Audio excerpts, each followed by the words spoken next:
Hello, ladies and gentlemen. I am that socially awkward gamer you probably forgot existed, otherwise known as PattyJack, and welcome to Battlefield 4. This is a first impressions video where I'm going to tell you generally my thoughts on the game and whether it's kind of worth the buy at this stage in its release. Because, you know, as we know, multiplayer games have had issues with joining and glitches and things like that. I think this guy wants me to get into his vehicle, but maybe not. Maybe he's just an idiot blaring his horn.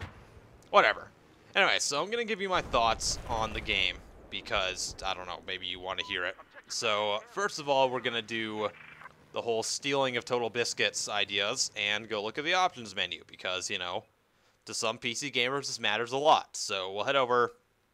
So, general controls, you can adjust everything pretty well to, like, your individual settings. You can rebind all the keys, which is fantastic. And you can head over and switch things like zooming in. You can turn battle log on or off. You can change your HUD visibility, which is very nice, by the way. That's incredibly useful because some people like a more cinematic view. You can do like network smoothing and all that stuff. So you've got a good bunch of options there.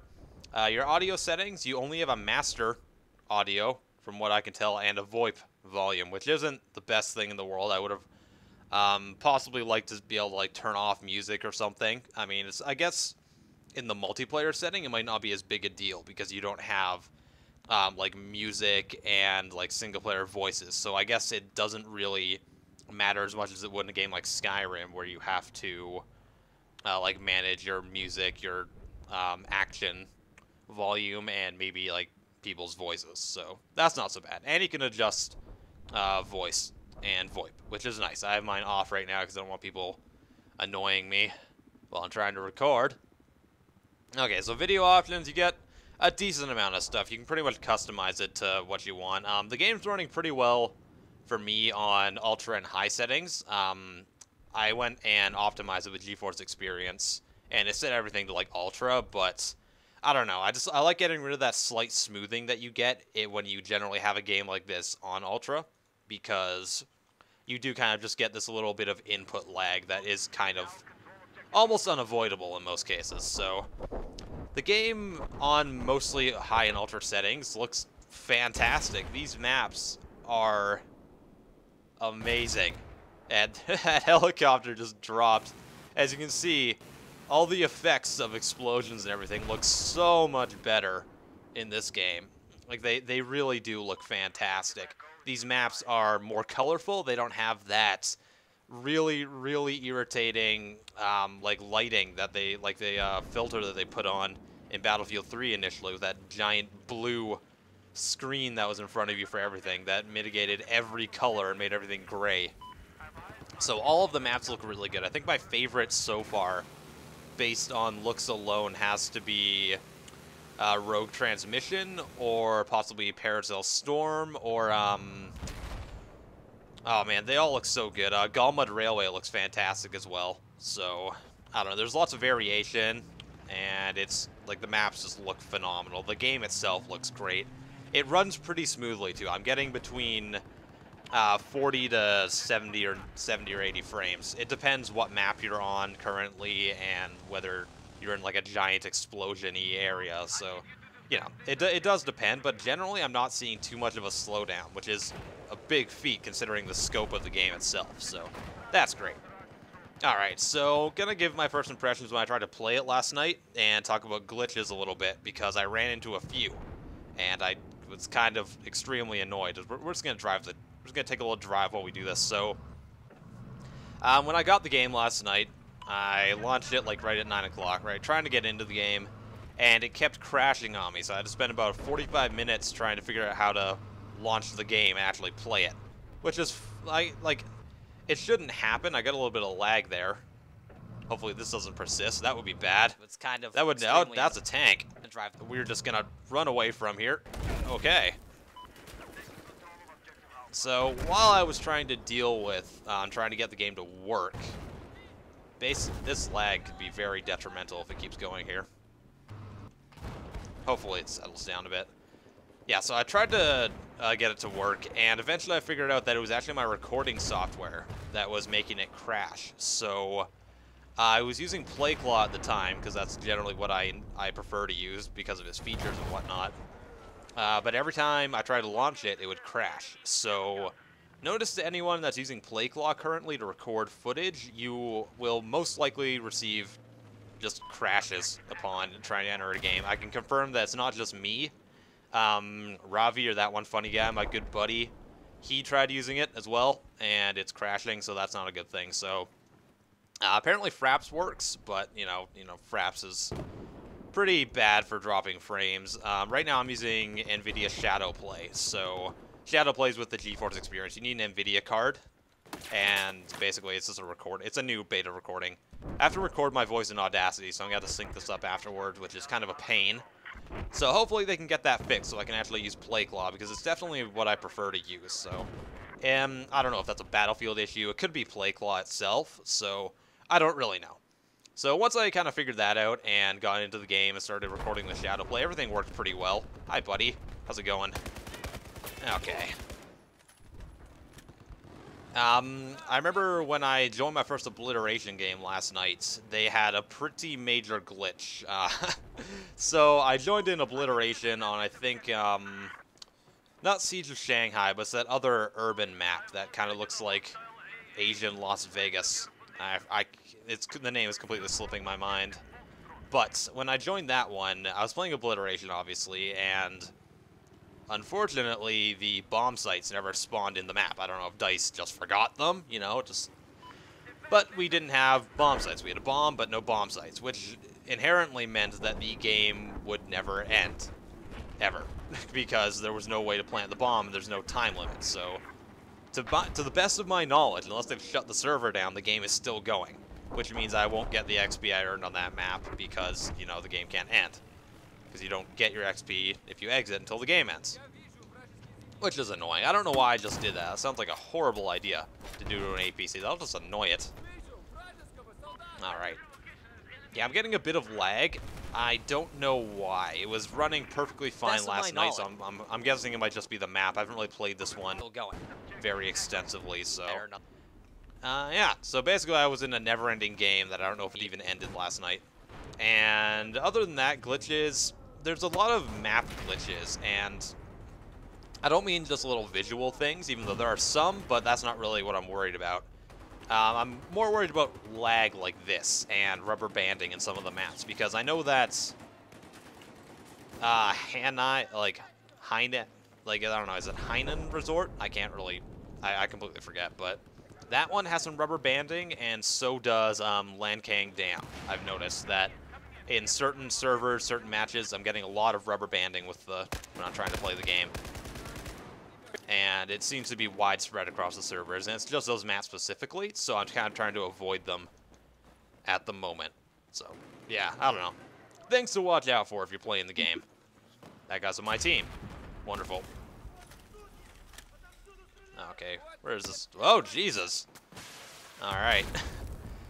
So, getting back to the maps a little bit, I'm loving the verticality and the scope of these maps, because Battlefield 3, they kind of went down this more... What is this? Start timer. I don't know what that... Are those nuclear warheads?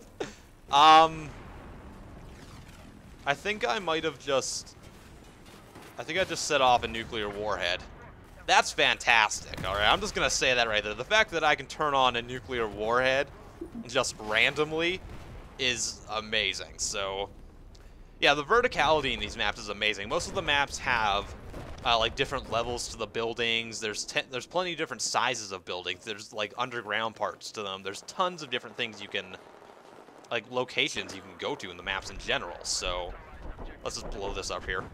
Yeah, explosions. That looks pretty. That looks really pretty. Kind of want to get away from this thing because that timer is still going down. Alright, so yeah, the verticality in the maps is great because it allows you to kind of get around a lot quicker and do more insane crap, especially on maps like Siege of Shanghai and stuff where you can jump off the skyscrapers and maybe RPG a helicopter on your way down or ambush a bunch of people. And other maps like Flood Zone that are more enclosed where you can kind of use the alleyways and different balconies to like parkour around and kind of get across the map easily and covertly. And like little nuances in the map as well, such as, why am I climbing up this thing? Whatever, we'll just get blown up, doesn't really matter. Not playing for skill right now. Or shot in the butt, whatever. Yeah, like little things in maps like Flood Zone where you can actually dive under the water and get under supports in buildings in order to get inside them, like covertly. Like you can climb over top, like onto a ledge and then get into the building, or you can just kind of dive underneath it and get like underneath through a submerged doorway or whatever, and kind of end up in the building, get behind everyone. So that's kind of nice. I enjoy that they put in little things like that. So good on you, DICE. Props to you. Okay, let's probably move on to Levolution a bit, because I think that this whole area is about to blow up, unless it already did. Has it blown up yet? I think it might have. It looks pretty splody, but maybe it's about to, I don't know. So Levolution is pretty fantastic. It's not like a big game changer in the map, so don't go into it thinking it's gonna be. Okay. Ugh. I don't know what I'm gonna do right here. Seems like a really bad place to be. Maybe he'll just ignore me. Or run me over. I don't know what he's... I think he got out. I'd be willing to... Nope, he's right there. Okay. So Levolution is pretty much more of a set-piece thing, where it changes the dynamic of the map, and it looks fantastic, but it's not gonna change... Like, it's not going to change the gameplay dynamics a whole lot, except on certain maps like, say, Siege of Shanghai, where you really do lose that big tower, so you can't really, like, parachute across the map anymore. So that kind of changes that map, but even so, most of the other objectives stay the same. So you're not going to see a big change in how the dynamic gameplay of the maps is affected when you blow things up, or like take down skyscrapers, drag ships onto the shore, things like that. But there's little nuances as well, like being able to bring up barricades, blow out lights and things like that. It's not as prominent as I thought it was going to be. I thought they were just going to kind of put stuff everywhere, and they haven't done that. They've kind of limited it to little sections here and there for now, which is alright, so... They didn't try to kind of overload it with a big gimmick, and that's fine with me. It's just kind of nice to have the option sometimes, even if you don't. Who's shooting me? You are shooting me. Okay. Whatever. It's nice that you can do little things like that. It kind of adds to the overall immersiveness of the game. It gives you a few more options.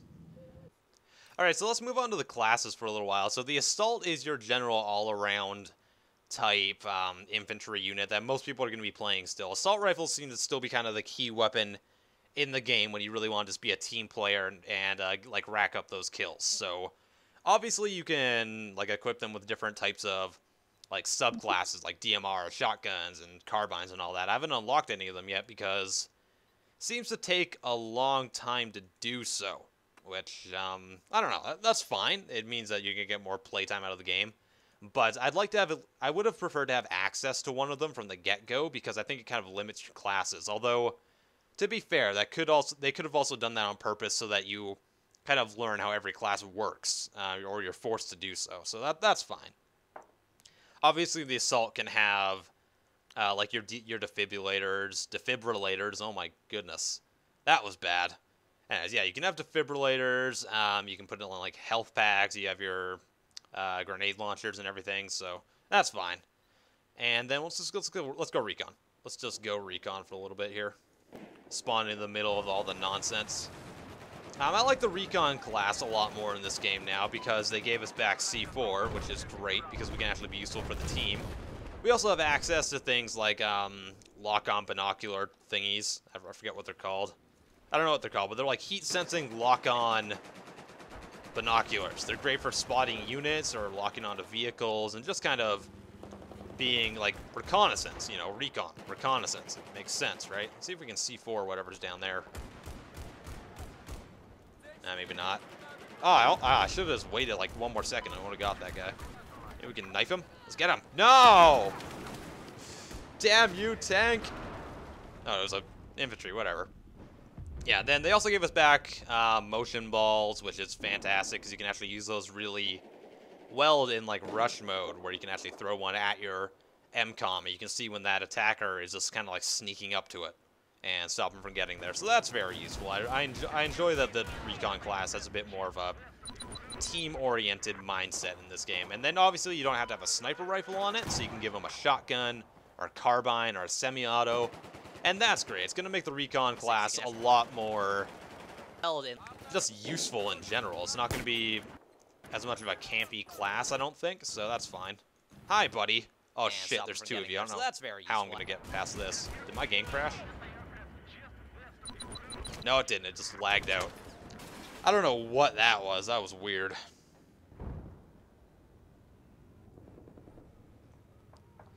Okay, so the engineer, they're basically what you'd expect. You get your rocket launchers. There's a bunch of different rockets you can use. There's the MBT that I have right now that I'm not really a huge fan of. I don't like the way, like what the zooming in looks like. I think it's very difficult to use, but you know, that's a personal preference thing. When I unlock the RPG, I think I'm gonna start using that almost exclusively because I'm just generally better at aiming with that type of rocket launcher, which is just me. Hi, buddy. Now I'm just gonna go down here if you don't mind. Thank you. Okay. Here's the verticality in the levels. There's these underground sections that have awesome freaking random-ass super weapons that you can find, like this automatic grenade launcher. That is awesome. I'm so happy with this already. Let's try this. Oh my god, that is so overpowered. Okay, so yeah, the engineer has like other rocket launchers, so you get your stingers back, your javelins. I think there's another one or two as well, so that's great. They have lots of different options. The support class, they're more geared towards support, which is nice. You know, they don't have C4 anymore, so you're not going to see C4, like C4 supports just running around trying to get in everyone's face. They're going to be like supporting you a lot more, which is what they should be doing. So that's great. They get access to like the air burst, which is a really interesting weapon if you know how to use it. Sorry, buddy, I've got an automatic fucking grenade launcher that you don't get to use. Okay, where's this guy? I'm just going to drop this here. Oh, shit, shouldn't have dropped that. Should not have dropped that. That was a tank. Okay, so overall, I think the classes have a lot more variety to them, and I like that. That makes me feel happy. Happy all around in general. I don't even know what I'm talking about anymore. Okay, so the game modes. Let's talk about the game modes a little bit. You know, Conquest is what you'd expect from Battlefield. You have a huge-ass map, people coming from all directions trying to take over certain control points that kind of drive people towards a certain focus point on the map, which is, as you can see, insane because people keep shooting me. I don't like it. Hi. Sorry.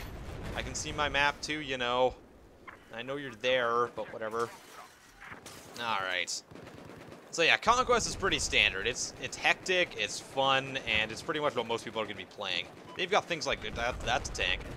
Then you've got game modes like Rush, which is basically like you have to, let's try that again. The attacking team has to plant the bomb, the defenders have to obviously not let them plant the bomb or disarm it. So you've got generally smaller game modes. You can have up to 64 players if you want, but I don't know why you do that, because that sounds insane.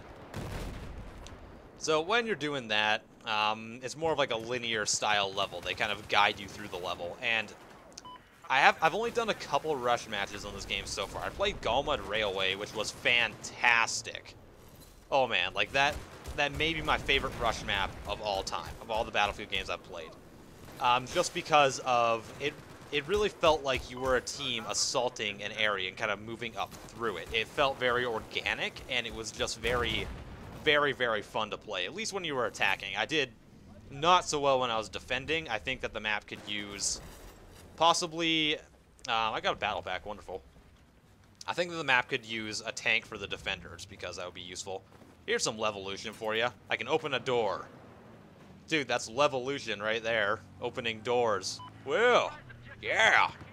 That's what we want to see with our Levolution. Doors. Yeah, thanks, Dice. Alright. So, yeah, I don't know. Rush seems pretty decent. Seems like a game mode that I think I'll be playing in a more competitive when I'm trying to be in a serious mood. Conquest is something I want to just kind of play around in, and so is Obliteration. I don't really take that mode very seriously because it's such a clusterfuck. So Obliteration is basically, they drop a bomb in the center of the map, and then both teams have these bomb sites they have to plant it on, and you have to, like, carry the bomb all the way over there. When you pick up the bomb, everyone, including the enemy team, knows where you are, so it's not really... You pretty much have to go as a team in order to do it. Hi, buddy. That was probably really... Did I hit it? No, I didn't. Yeah, see, it's lagging out like that. It seems like when I'm getting hit, it's been doing that. It's only been doing that since this morning, though. I was playing with Ravi earlier. That's weird. Anyways, Obliteration is just a big clusterfuck. That's not to say it's not fun. It's very fun, but I don't see it being played in any competitive fashion because it's just so insane. I think that Rush and maybe Squad Rush and what will be the more competitive styles. Maybe Domination, too, because that's basically Conquest without the vehicle, so it kind of lends more to individual infantry skill and whatnot, so that's neat. I guess we'll move on to the vehicles now. If we can find, maybe we can even find a vehicle. There's something. I don't know if it's still in any driving shape. It is. It's fine. It's fine. If I can get it out of here. I might be stuck. Oh, there we go. We're good. We're fine. Obviously, you can go into first and third person like you could in the other games, which is great. I don't know. It depends what mood I'm feeling if I want to drive in third or first, so that's neat. The tanks handle pretty much exactly like they did in Battlefield 3. They're a bit smoother. They don't get caught on things as much, and generally the vehicles kind of take jumps better and like take bumps a lot better. They don't kind of glitch out as much as they did in Battlefield 3, where the vehicle movement just felt incredibly janky. Like, there, it looks a lot better. And I'm still getting that lag, so that's kind of disappointing. I don't know. Hopefully they can patch this out or something. Maybe it's my system. I really don't know. Is that a helicopter up there? Interesting. So, the helicopters fly actually a bit smoother. I find it easier to fly them in this game than I did in the previous one, so that's good, you know. Always nicer. The jets have been changed around a bit. Let's take this quad here for fun. Just for fun. The quads are really fun because you can kind of zip around the map and take all these wicked jumps and stuff, so that's nice. Yeah. So the jets have been changed around in the way that they move. So when you, like, turn or go upside down, the whole camera moves with you now instead of it kind of doing, like, a little free cam like it did in Battlefield 3, which is different, but it's definitely manageable, and it's not really a bad thing. This is kind of like a design change, I guess. So, I haven't really done jets a lot. I'm not really a very good pilot, so I wouldn't really try it. I wouldn't even dare to try it. That's the edge of the map. Shouldn't be going over there. And I hit the fucking stairs. Note to self, quads don't go upstairs very well. So, yeah, interesting. Okay, so, I don't know. What do I think of Battlefield 4? It's basically, it's like Battlefield 3 and Bad Company 2 in this big, like, mushed up together pile of awesomeness. The map design feels more open like it did in Bad Company 2, but it has the scale of Battlefield 3, and I really like that. It has more destruction to it on the open maps. Certain maps like Siege of Shanghai and the urban maps, they don't have as much destruction in them because if you could take out every skyscraper, it would probably kill the game. But more open maps like this have tons of destruction. You can actually put craters in the ground. You can blow up pretty much everything down to like little shacks. Hi, tank. How's it going? So that's nice. The map design is definitely taking a couple pages out of Bad Company 2, which I really like, but then keeping it more true to the modern style of Battlefield, which is great. So, the gameplay itself is pretty smooth. Like, it feels a lot better and less janky than it did in Battlefield 3, and it just feels like generally good in general. The friggin' handling feels great. I like the fact that you gain momentum as you sprint. It feels really nice and organic. You don't get caught on things when you try to jump over them half as often, so that's a good thing. It is very much a good thing. Hi, birds. How's it going? Can I shoot the birds in this game? Let's find out. No, you still can't shoot the birds. Dice. Please fix that. I want to be able to shoot my birdies. I don't see why every game needs to have a problem with you shooting down birds. It seems kind of ridiculous. And hi there, explosions. There's a guy behind me, isn't there? Where is he? Where'd he go? I don't know where he went. Alright. So, should you buy this game, I guess is the question. I think if you're a fan of Battlefield, go for it. If you can handle some of the pre-launch or the initial launch glitches and pre-patch stuff, then go for it, by all means. I think that is definitely an entertaining game that's worthy of your time. I think it's better than Battlefield 3 ever was. I don't know, is it different than Battlefield 3? Yes, I think it deserves to be its own game. And I think that DICE has done a very good job in taking what they learned from Battlefield 3 and the Bad Company series and refining it into this product, which is what I would consider definitely a much better and more polished product. So, good on you, DICE, and I applaud you for that. So, that's kind of it. Hope you guys enjoyed. If you did, please leave a like, and hi, can I knife you, please? Yeah, let's end it on Ninja, damn it. Whatever. Anyways, hope you guys enjoyed. If you did, please give this video a like and subscribe to my channel if you haven't already. I am IAmPattyJack, and I will see you on the battlefield. 4.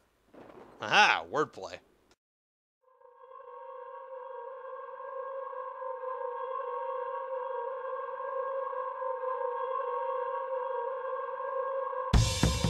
Hey, bro. I think someone had some wild sex. No, that's just your mom's period. Oh, shit. Oh. Look at that codex. Bigger than you. Yo! No, God! Alligator roll, alligator roll, alligator roll, alligator roll. No! You're a jerk. That guy's also. What the fuck? I don't know how to take cover. Just roll. Just keep rolling. Yeah, I have no idea. Oh, there's a ladder right there. Are we fucking stupid? Across the street. Oh, God! I don't know. That just did. Someone's. I'm dead. I'm dead. Oh, God! No, no, no, no, no, no, no, no, no, no, no, no, no, no, no. No! What the fuck? I still don't know what's going on.